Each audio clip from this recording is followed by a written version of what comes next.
Hey guys, welcome back to Andy's Dinosaur Reviews, and today I have such a treat here on the review station because I have myself a brand new Guilherme Bilinski Art model, and as you can see, this is his Triceratops, and it is easily one of, if not the single best Triceratops models I have ever seen. I'm not surprised at all, especially after having a few of his other models in my collection. I knew this thing would be just drop dead gorgeous in person, and it's actually somehow even better in person than I was expecting it to be.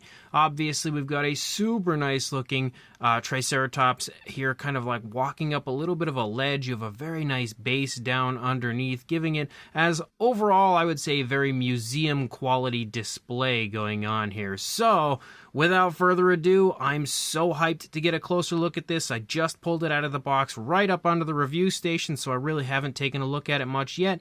Let's jump to that closer look and check it out from there. So starting up here at the head sculpt of the Triceratops, I would like to think at this point, with this closer look in the better light, you can instantly see why I have fallen in love with this model the moment I pulled it out of the box.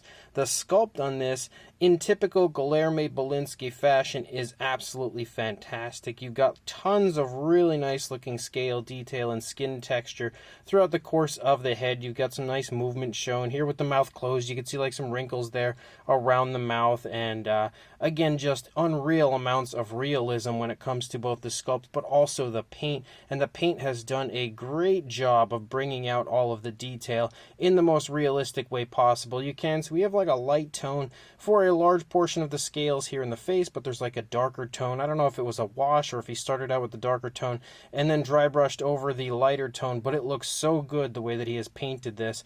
You can see the nostrils right here. There's a little bit of variation of color to the inside of the nostrils. Hard to really see exactly what it is. Kind of looks like a dark pinkish tone or purplish tone, but you can also see a nice gloss coat in there as well. Moving up into the beak, we've got a mixture of like grayish and brownish tones here in the beak, and you can see that as well has been hit with that dark wash and really helps to highlight all of the cracks and crevices in the beak. Again, just absolutely as realistic looking of a beak for a Triceratops as I could ever imagine. And you can see the darker tone also helps to elaborate the mouth for the Triceratops. As you move up, you can see the nasal horn has pretty much the same thing going on that we saw for the beak. Again, all sorts of incredible cracks and crevices, again brought out with that nice dark wash. And as you move back here, I love the way that he's painted this because first of all, we have like a bluish gray tone that picks up here very briefly in the face, which is much more abundant as you move back into the body. But you can see that area actually sports kind of like a lighter tone underneath, which helps to elaborate that as well.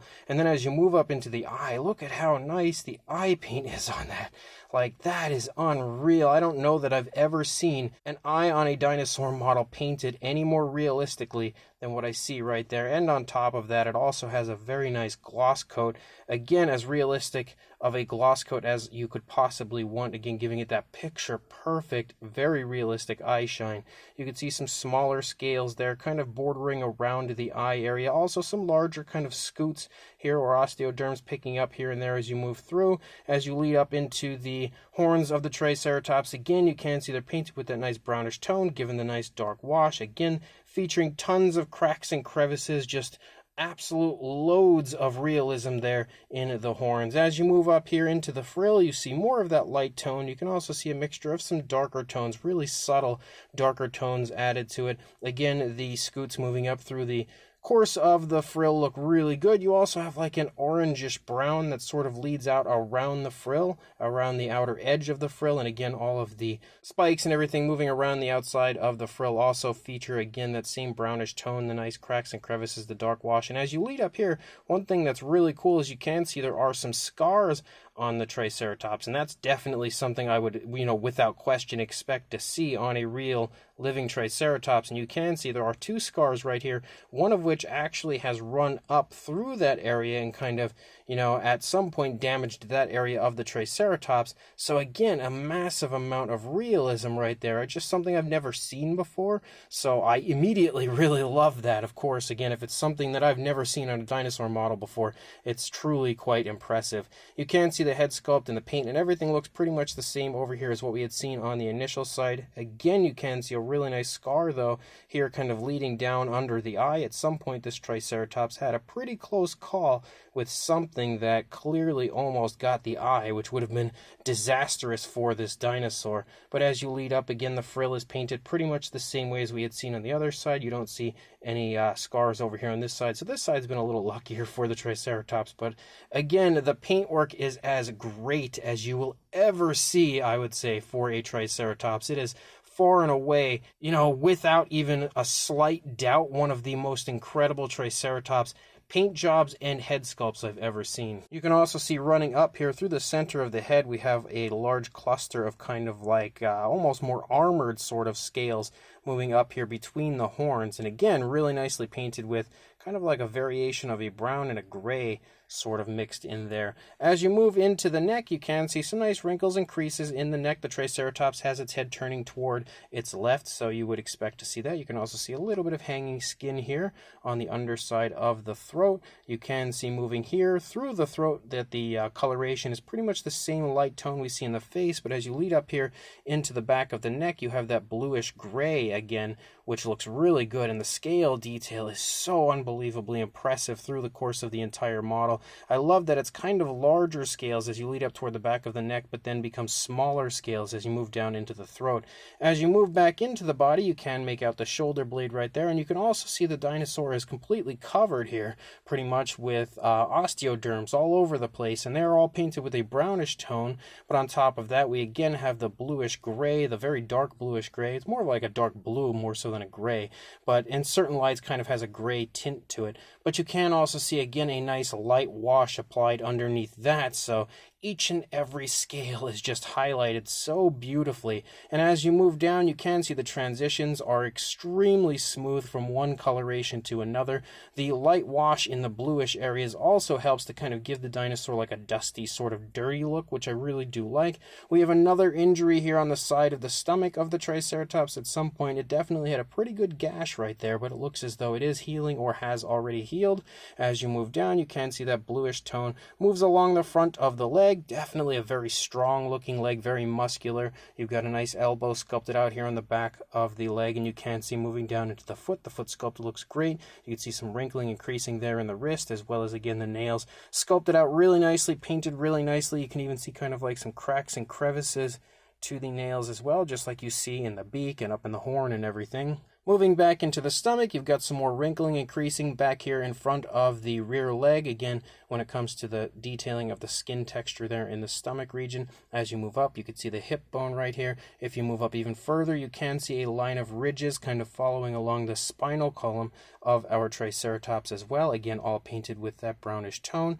As you move down here into the side of the leg, you've got a very muscular looking thigh right here. It definitely, again, shows how incredibly strong this Triceratops would be. I certainly would not want to confront this Triceratops at any point in time. You can see, again, the transition is very nice, very smooth. The washes continue to highlight the detail perfectly. The skin texture continues to look incredible when it comes to the sheer amount of scales that you see on this. Moving down, you can see the kneecap right there. Again, a nice muscular calf highlighted as well, and then you lead down into the rear foot, and you can see that also looks really good. The toes are all sculpted out. The nails again painted with the brownish tones we see up there in the beak and in the horns as well. And again, the detail looks honestly incredible even down here. And I love that there's even like a separate kind of row of scales that sort of outline the toes as you lead down into the foot. And you can see some nice wrinkling and creasing in the ankle as well for the Triceratops. And then you move back up toward the tail, you can see a few more skin wrinkles and creases as you lead out here into the tail, and we continue to have the same tones of color with the bluish tones on the upper part, the lighter tones here on the underside, but you can also see some variations of darker browns kind of mixing within the lighter tones of the underside. You've got a nice little curve to the tail here as you lead out, some more of those ridges following along the top of the spinal column, but decreasing and then disappearing as you lead out toward the tip of the tail. As you lead along the underside, again, the skin texture looks fantastic. You've got the cloaca present right here, very nicely painted as well, and as you move along, you can just see, just this visual right here shows you how much difference there is when it comes to the scale detail moving through. You've got really large scales on the the underside of the stomach. You've got finer scales as you move up toward the chest, even finer scales as you move up into the throat. Same deal if you go the opposite direction, leading out into the tail. If we turn the Triceratops around, again, you can see now how the Triceratops is facing away from us, so you can kind of see the skin stretching over here and also kind of tensing in the neck on this side. Again, the paintwork is all the same over here as what we had seen on the first side, but we do get a much better look at the back of the frill over here. And man, look at all these really nice skin creases and wrinkles right there. Like, that's one area you often see neglected when it comes to movement on dinosaur models. Of course on Triceratops, but also ceratopsians in general. And I really like that little aspect, that little added bit of detail. And you can see more really nice, very smoothly applied paint moving up again, highlighting the detail perfectly. And then over here you see almost the same thing, except this leg is picking up off of the ground, which you can see the toes currently leaving the ground. Again, they look really good, and you can see how the toes are just kind of following, of course, along with the leg. It looks like the toes literally are just leaving the ground at this point in time.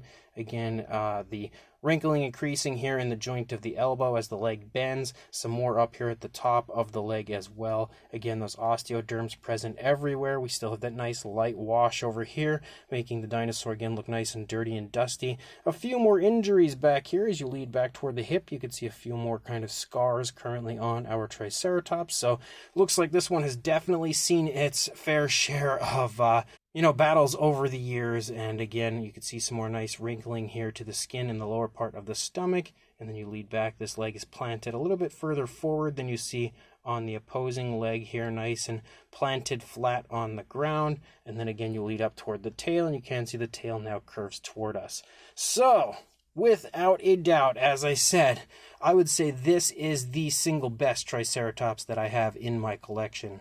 And then we take a look at the base, and you can see the base is beautiful as well. Like I said, really nice, kind of like a slight incline that you can see here. The Triceratops is currently walking up. The earthy area is really nicely sculpted out and textured. Again, lots of variation of color, giving it a very realistic look. You could see some stones and stuff here and there. A little bit of vegetation kind of hanging out of the side over here. A little bit more kind of hanging out. Very different style plant, actually, as these look more like almost like ferns over here.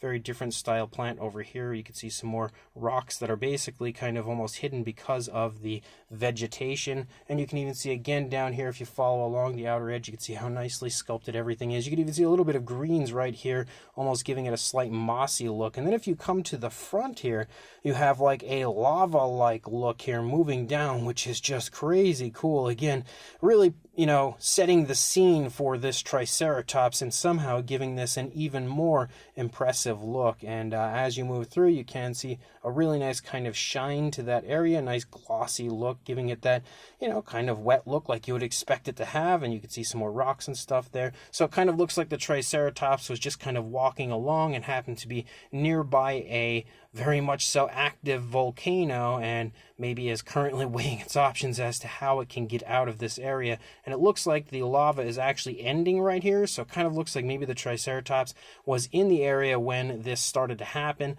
and now it's sort of trapped standing here, and now doesn't really quite know where to go because the lava is just starting to kind of fall down into the area it's currently standing. That's just my guess. I could be wrong, but who knows? Either way, it's an epic visual of the Triceratops right there. And you can see again the Guilherme Bilinski name carved in here, again 2024, and you also have a very nice soft underside as well. So a really beautiful base to go with an unbelievable Triceratops. As far as a size goes, for a length, I would say the furthest point would probably be the horn. So from the horn to the tail, you're a little over 9.5 inches, approaching 9 3/4, but not quite there, or around 24.5 centimeters. And then for a height, now of course this is with the Triceratops standing without the base, you're looking at about 5 1/4 inches, or around 13.5 centimeters.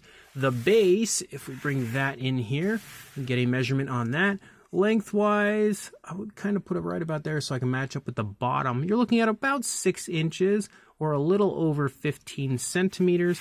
And then if we go this direction, about 4 inches, or a little over 10 centimeters. And then for a height, if we actually have the Triceratops displayed on the base, obviously it's going to increase the height of the Triceratops a little bit. You are now looking at a little over 6 1/4 inches, but not quite at 6.5, or a little over 16 centimeters. For a size comparison, there is Mr. Papo T-Rex, the Attack Pack Colovosaurus, Robert Muldoon in the Collect A human being here next to our Guilherme Bilinski Art Triceratops, and you can see that Triceratops is definitely not the ceratopsian that Mr. Papo T-Rex wants to mess with, as he's very, very close to taking a horn right through the face in the current positioning. But you can also see, again, the model's not gigantic. At 1/30th scale, you would expect a decent size, but honestly, I would say it's pretty much the exact size I was expecting it to be. So for another size comparison,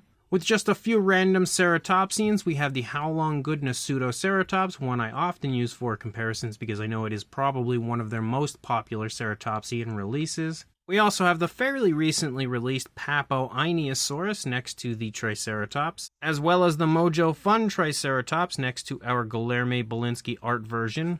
We've also got the Schleich Diabloceratops stepping in here for yet another comparison. We've also got the Papo Triceratops, which you can see is pretty similar in size, but the Guilherme Bilinski Art version is just a little bit bigger. And then an older version, a very popular at one time version of the Safari Ltd Triceratops for one final comparison next to our Guilherme Bilinski Art version. So this Guilherme Bilinski Art Triceratops model is nothing short of a masterpiece, honestly. It is easily one of the absolute most incredible and most lifelike Triceratops models that I have ever had the pleasure of laying my eyes on. Guilherme Bilinski took this and completely knocked it out of the park, and I always love when he creates these very high quality dinosaur models. Of course, I love his other stuff like the Bumpy that he's created, as well as the Land Before Time models and stuff like, you know, those cartoonish dinosaurs. They are fantastic. They are Bumpy, not so much part of my childhood, but Land Before Time is a massive part of my childhood, so I love that stuff. But I always love his serious takes on dinosaurs as well. And you know, continuously his more serious takes are some of the most incredible models that I've ever seen. Like, his sculpts are so highly detailed and he never rushes through them. He always takes so much time to get them done because, of course, they're so highly detailed. It's going to take a long time. But also because when he creates one of these, he puts so much time, effort, and love, and of course, blood, sweat, and tears into these models to really make sure that the final product is his highest quality possible version of whatever species he is creating. And you can definitely see that with this Triceratops. As I said, I would consider this a masterpiece. The sculpt is so highly detailed. It's also incredibly gorgeous, and also helps to make the Triceratops honestly look so proud and just so impressive. It almost looks like it's just standing up there kind of as like the ruler of the area that it lives. Maybe it's the, you know, leader of the Triceratops in that area and that herd, standing above an area of kind of like lava, just flowing by without a care in the world, just standing there looking just so proud. It's crazy how impressive he's displayed the Triceratops in this scene, just adding so much character to the model, and again, just giving me one of the most incredible Triceratops that I've ever seen, sculpt-wise, but also paint-wise. The paint is perfectly applied to this. It is as realistic and lifelike as a paint job could possibly get, and he's also added in all sorts of realism, like the gloss coat on the eyes and the eye paint. Man, that is some of the most incredible eye paint I've ever seen. But the gloss coat on the nostrils, as well as the scars throughout, like the washes as well, everything just helps to create one of the most impressive paint jobs I've ever seen on a dinosaur model, and far and away one of the most impressive paint jobs I've ever seen on a Triceratops specifically. And you tie all of that in with the fact that we have an amazing base, creating that super cool visual of the Triceratops standing above a little area of lava flowing through, and man, oh man, do you ever have one of the most incredible Triceratops that you will ever see. So if you are interested in grabbing one of these for yourself, these are a limited edition, as all of Guilherme Bilinski Art's models always are. So if you do want to get one of these into your collection, and I highly recommend that you do, you absolutely need to contact him as soon as possible and inquire further about purchasing and ordering one of these so that you can add it to your collection. You definitely don't want to miss out on this. So if you are interested, make sure you check the links that I will include in the description to where you can contact Guilherme Bilinski Art, and of course grab yourself this amazing Triceratops while he is still creating it. And of course, like, comment, and subscribe, and I will see you in the next review. Thanks for watching.